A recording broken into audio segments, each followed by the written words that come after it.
వచ్చే నెల అంటే సెప్టెంబర్ 17తో ప్రధానమంత్రి మోడీకి 75 ఏళ్లు పూర్తి కాబోతున్నాయి. దీంతో పీఎం మోడీ రిటైర్ కాబోతున్నారా లేదా అనే చర్చ తెరపైకి వచ్చింది.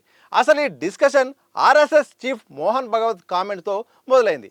రాజకీయ నాయకులు 75 ఏళ్లు నిండిన తర్వాత వాళ్లకు వాళ్ళు స్వాతంత్రంగా తప్పుకోవాలి, ఇతరులకు ఛాన్స్ ఇవ్వాలని ఈ మధ్య ఆర్ఎస్ఎస్ చీఫ్ చేసిన కామెంట్స్ సంచలనంగా మారాయి. ప్రధానమంత్రి మోడీని ఉద్దేశించే ఇలా ఆయన మాట్లాడారని పెద్ద ఎత్తున ప్రచారం జరిగింది. అయితే బీజేపీ రాజ్యాంగంలో ఏజ్ లిమిట్ అంటూ ఎక్కడా అఫీషియల్గా లేనప్పటికీ 2014 నుండి మాత్రం ఆ పార్టీలో అనధికారికంగా ఈ నిబంధనను అధిష్టానం అమలు చేస్తుంది. 75 సంవత్సరాలు దాటాయన్న రీజన్తో ఎల్కే అద్వానీ అలాగే మురళీ మనోహర్ జోషి లాంటి సీనియర్ బీజేపీ నాయకుల్ని యాక్టివ్ పాలిటిక్స్ నుండి దూరం పెట్టింది బీజేపీ అధిష్టానం. దీంతో మరో నెలలో ప్రధానమంత్రి మోడీకి 75 ఏళ్లు కంప్లీట్ అవుతుండడంతో ఏం జరగనుందనే సస్పెన్స్ అయితే కొనసాగుతుంది. ఇక పార్టీలోని ప్రభుత్వంలోనూ ప్రధానమంత్రి మోడీకి అయితే మాత్రం తిరుగులేని నేతగా గుర్తింపు ఉంది. వాస్తవానికి తనకంటూ ఒక పాపులారిటీ ఉంది. దేశంలో ఎవరైనా కానీ గుర్తుపట్టేంత పాపులారిటీ సంపాదించుకున్నారు. ప్రపంచవ్యాప్తంగా కూడా తనకంటూ ఒక గుర్తింపుని తెచ్చుకున్నారు. అసలు ఈ ఏజ్ లిమిట్ అనే చర్చ కూడా పార్టీలో ఎక్కడ కూడా వాస్తవానికి కనిపించలేదు. కానీ గత కొంతకాలంగా అంటే ఓ సభలో ఆర్ఎస్ఎస్ చీఫ్ మోహన్ భగవత్ చేసిన కామెంట్సే మొత్తం ఈ దుమారానికి కారణమైంది, ఈ డిస్కషన్ కారణమైంది. ఎందుకంటే ఆయన ఓ సందర్భంలో మాట్లాడుతూ నేను రిటైర్ కాబోతున్నాను, రిటైర్ కావాల్సిన అవసరం ఉంది, ఎవరైనా కానీ 75 ఏళ్ళు దాటిన తర్వాత వాళ్ళ పైన కండువ ఎవరైనా వేశారన్నా షాల్వా ఎవరిపైన వేశారన్నా కానీ అది వాళ్ళు అక్కడి నుండి తప్పుకొని కొత్త వారికి అవకాశం కల్పించాలని కూడా గతంలో చేసిన ఒక కామెంట్ దృష్టిలో పెట్టుకొని ఆయన చేయడంతో ఆయన చేసిన కామెంట్స్ ప్రధానమంత్రి మోడీని ఉద్దేశించే చేశారనేది పెద్ద ఎత్తున చర్చ జరిగింది. ఇటు ప్రతిపక్షాలకు కూడా పెద్ద ఎత్తున ఇది ఒక అస్త్రంగా మారిపోయింది. ఇక ఈ సందర్భంలో నెంబర్ 2 నెంబర్ 1 అసలు వారసులు ఎవరు అనే చర్చ ఒకవైపు జరుగుతుంటే అసలు చర్చే లేదు, పార్టీలో ఆయన పాత్రే అసలు ఈ అంశమే పార్టీలో డిస్కషన్ లేదు. అసలు అధికారికంగా కూడా ఎక్కడ కూడా రాజ్యాంగంలో కూడా ప్రధాని ఈ వయసు నిబంధన అనేది లేదు. ఇది కావాలనే కొందరు ఈ చర్చ తీసుకొస్తున్నారంటూ చాలా ఇప్పటికే పార్టీకి సంబంధించిన నేతలు మాట్లాడారు. అలాగే అమిత్ షా లాంటి వ్యక్తి కూడా ఆయన మాట్లాడుతూ నిబంధన లేదు, వచ్చే ప్రధాని కూడా నరేంద్ర మోడీనే, అసలు ఈ అంశమే కాదు ఎక్కడో లేదు, కొందరు కావాలని చేస్తున్నారు తప్ప తనకంటూ పాపులారిటీ ఉంది, పార్టీలో అసలు అంశమే లేదని చెప్పారు. దీంతో మరోవైపు ఇదే సందర్భంలో ఒకవేళ ప్రధానమంత్రి మోడీ రిటైర్ అయితే నెంబర్ 2 ఎవరైనా ఒకవేళ చర్చ జరుగుతున్న సందర్భంలో అమిత్ షా ఈ మధ్యకాలంలో తన రిటైర్మెంట్ గురించి చేసిన వ్యాఖ్యల సందర్భంగా ఇక ఆయన కూడా రేస్లో లేనట్టుగా అయితే అర్థమవుతుంది. నేను ఇక రిటైర్మెంట్ తర్వాత వ్యవసాయం చేసుకుంటాను, ప్రశాంతమైన జీవితాన్ని గడుపుతాను, పుస్తకాలు చదువుతాను, ఇక విశ్రాంతి తీసుకుంటాను, ఇక రాజకీయాలకు పట్టించుకొని అని చెప్పడంతో ఆయన రేస్లో లేనట్టయితే చర్చ జరిగింది. దీంతో ఇక నెంబర్ 2 అనే అంశం అయితే ఇప్పుడంతలో లేదు, పార్టీలో కూడా లేదు.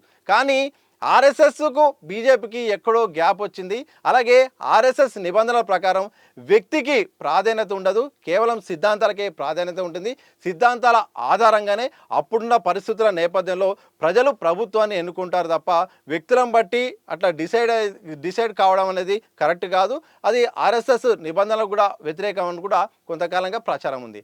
అయితే ప్రధానమంత్రి మోడీ తనకు పార్టీ కంటే తనకు ఎక్కువ పాపులారిటీ సంపాదించడం, అలాగే గత లోక్సభ ఎన్నికల్లో మోడీ ఇమేజ్ని దృష్టిలో పెట్టుకొని ఎన్నికల్లోకి వెళ్ళడంతో ఎక్కడో ఒక కోల్డ్ వార్ అయితే మొదలైంది. అప్పటి నుండి ఇక మోడీని పక్కన పెట్టి మరొక వ్యక్తిని ప్రొజెక్ట్ చేసే ప్రయత్నం జరుగుతున్నట్టయితే పెద్ద ఎత్తున వార్తలు కూడా వినిపించాయి. గత ఏడాది కూడా అక్కడికి ఆర్ఎస్ఎస్ కార్యాలయానికి మోడీ వెళ్ళడంతో ఇది కావాలి, ఆయనను తప్పించడానికి ఈ యొక్క చర్చ జరిగింది, అందుకోసమే అక్కడికి వెళ్ళారంటూ కూడా ఇటు ఈ శివసేన సంబంధించిన కీలక నేత సంజయ్ రౌత్ మాట్లాడడంతో ఈ అంశానికి ప్రాధాన్యత కూడా లభించింది. సరే, ఇది అయిపోయే లోపు ఆర్ఎస్ఎస్ చీఫ్ భగవత్ చేసిన కామెంట్సే ఇప్పుడు రచ్చకు కారణమైంది. అయితే ఇదే సందర్భంలో భగవత్ తన రిటైర్మెంట్ గురించి మాట్లాడే తప్ప ఎక్కడ మోడీని ఉద్దేశించి కాదు, నేను రిటైర్ కాబోతున్నారు, అదే ఆ ఉద్దేశాన్ని తప్ప ఆయనను ప్రధానమంత్రి మోడీని ఉద్దేశించి చేసిన వ్యాఖ్యలు కాదని కూడా ఒక వర్గం అయితే అవుతుంది. ఏదేమైనప్పటికీ సెప్టెంబర్ 11తో ఆర్ఎస్ఎస్ చీఫ్ మోహన్ భగవత్ది 75 ఏళ్ళ వయసు నిండబోతుంది. అలాగే సెప్టెంబర్ 17తో ప్రధానమంత్రి మోడీది 75 ఏళ్ళ వయసు నిండబోతుంది. దీంతో మరి ఈ ఒకే నెలలో ఇద్దరు కూడా వయసు 75 నిండడంతో ఈ అంశానికి తీవ్రమైన ప్రాధాన్యత అయితే వచ్చింది. ఇటు పార్టీలోను ఇటు బయట అన్ని రకాలుగా ఈ అంశానికి చర్చ వచ్చేలా కనిపిస్తుంది. వాస్తవానికి ఇప్పుడున్న పరిస్థితుల్లో ప్రధానమంత్రి మోడీని మార్చే ఉద్దేశం ఎక్కడ కనిపించట్లేదు.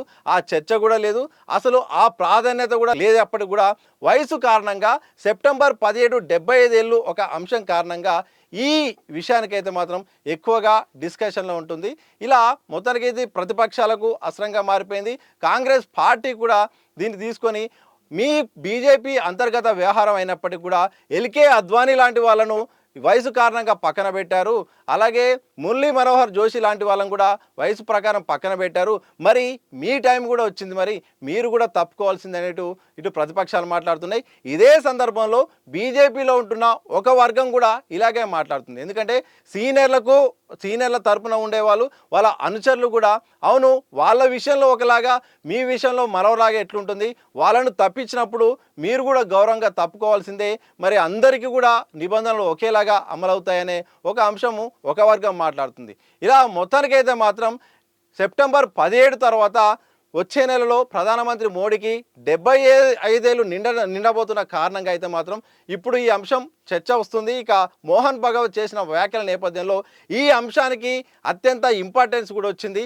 సరే ఇప్పుడున్న పరిస్థితులను బట్టి చూస్తే మాత్రం ఎక్కడ మార్చబోయే ఉద్దేశం లేనప్పటికీ కూడా మొత్తానికి పార్టీలో బయట కూడా ఈ ప్రాధాన్యత వచ్చేలాగా ఆయన చేసిన వ్యాఖ్యలకైతే మాత్రం దీనికి చెప్తుంది. మరి చూడాలి, రాజకీయాల్లో ఎప్పుడు ఏమైనా జరగవచ్చు.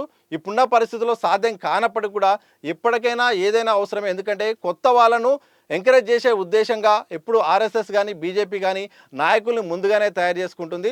తయారు చేసే క్రమంలో వాళ్ళను ప్రొజెక్ట్ చేస్తుంది. త్వరలో అలాంటి ప్రక్రియ జరుగుతుందా లేకపోతే లేదా అనేది మాత్రం కాలమే నిర్ణయిస్తుంది. మరి మీరేమంటున్నారు?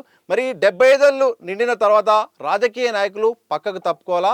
అలాగే వచ్చే నెలతో ప్రధానమంత్రి మోడీకి 75 ఏళ్ళు నిండబోతున్నాయి. మరి ఆయనను రిటైర్మెంట్ కావాలని కోరుకుంటున్నారా లేదా అనేది కామెంట్ చేసి చెప్పండి.